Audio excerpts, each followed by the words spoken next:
Psalms chapter 105, verse 38. Egypt was glad when they departed, for dread of them had fallen upon it. వారి వలన ఐగుప్తీయులకు భయము పుట్టెను. వారు బయలు వెళ్ళినప్పుడు ఐగుప్తీయులు సంతోషించిరి. మరి ఇశ్రాయేలీలు ఐగుప్తు దేశంలో ఉన్నప్పుడు ఫరో రాజు ఏమో మాటికి ఆయన హృదయాన్ని కఠినపరచుకొని వీళ్ళని బయటకు పంపించట్లేదు.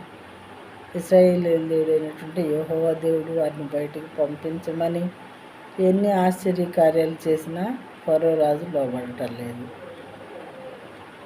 కాబట్టి తెగులు మీద తెగులు, ఆపద మీద ఆపద ఈ దేశం మీదకి వస్తూ ఉన్నాయి. కాబట్టి అప్పుడు ఎప్పుడైతే ఈయన బయటకు పంపించేశాడో వాళ్ళని ఇంక అవన్నీ ఆగిపోతాయని చెప్పి చాలా సంతోషంగా ఉన్నారన్నమాట ఐగుప్తీయులు. వారి వలన ఐగుప్తీయులకు భయం పుట్టెను. వారు బయలు వెళ్ళినప్పుడు ఐగుప్తీయులు సంతోషించారు.